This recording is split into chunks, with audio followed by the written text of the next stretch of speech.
নমস্কার বন্ধুরা, আজকে আমি তোমাদের মাঝে কাঁচা আলু নিয়ে হাজির হয়েছি। আর কাঁচা আলু দিয়েই কিন্তু ভীষণই সুন্দর একটা রেসিপি শেয়ার করব। রেসিপিটি সকালের নাস্তা, বিকেলের টিফিন অথবা গরম ভাতের সাথে কাঁচা লঙ্কা দিয়েও খেতে পারো, অথবা ডাল ভাতের সাথেও খেতে পারো। খেতে কিন্তু ভীষণই ভালো লাগবে। রেসিপিটি দেখার জন্য প্রথম থেকে শেষ পর্যন্ত আমার সাথে থাকবে। তো প্রথমেই যে আলুগুলো নিয়ে নিয়েছি এর খোসাগুলো ছাড়িয়ে নিতে হবে। তো আমি ছাড়িয়ে নিচ্ছি। তো আমি এখানে 3টে আলুর খোসা ছাড়িয়ে নিচ্ছি। তোমরা চাইলে তোমাদের প্রয়োজন অনুযায়ী কম বা বেশি করে নিতে পারো। এবারে আমি এখানে একটা গ্রেটার নিয়ে নিয়েছি। গ্রেটারের যে বড় ছিদ্রটা রয়েছে ওটা দিয়ে আলুগুলো গ্রেট করে নিতে হবে। আর খুব ভালোভাবে ধুয়ে নিতে হবে যতক্ষণ না পর্যন্ত স্বচ্ছ জল বের হয়।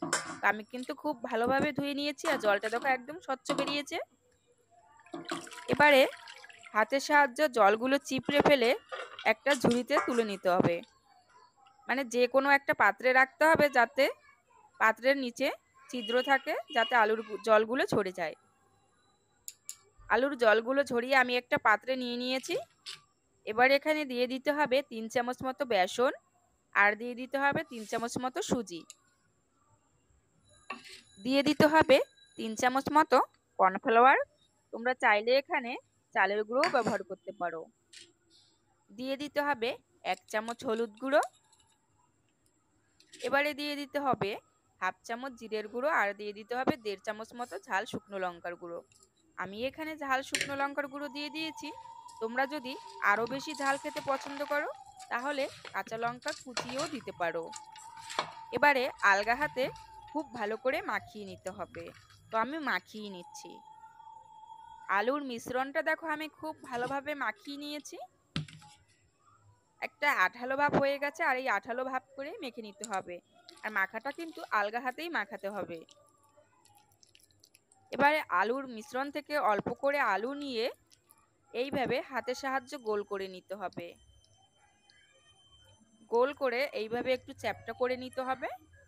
এবারে গরম তেলের ভিতরে দিয়ে দিতে হবে। আমি আগে থেকেই তেল এবং কড়াই খুব ভালোভাবে গরম করে নিয়েছিলাম। আর গরম তেলে দেখো দিয়ে দিয়েছি। এবারে 3 থেকে 4 মিনিট মিডিয়াম আঁচে ভেজে অপর পিঠ উল্টে দিতে হবে। তোমরা কিন্তু তেল এবং কড়াইটা অবশ্যই ভালো করে গরম করবে, না হলে কিন্তু রেসিপিটি করার সময় নিচ থেকে লেগে যাবে। দু পিঠটাই উল্টে পাল্টে বেশ সুন্দর লাল করে ভেজে নিতে হবে। আর আমি দেখো খুব সুন্দর করে ভেজে নিয়েছি। তোমরা আওয়াজ শুনেই বুঝতে পারছো যে কত সুন্দর ভাজা হয়েছে এবং কতটা মুচমুচে হয়েছে। এবারে তেলটা ঝরিয়ে একটা থালায় তুলে নিতে হবে। তো আমি তুলে নিচ্ছি।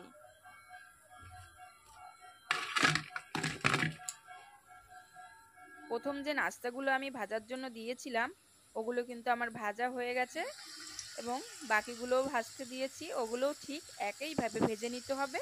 তো আমি ভেজে নিচ্ছি। সবগুলো আমার ভাজা হয়ে গেছে। এবারে একটা থালায় নামিয়ে নিচ্ছি।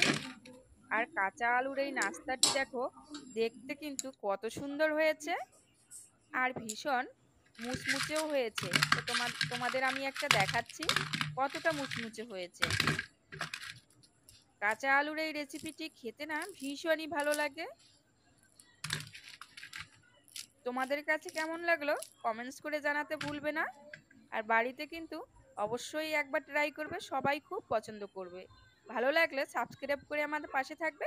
তো সবাই ভালো থেকো, সুস্থ থেকো, দেখা হবে আগামী ভিডিও।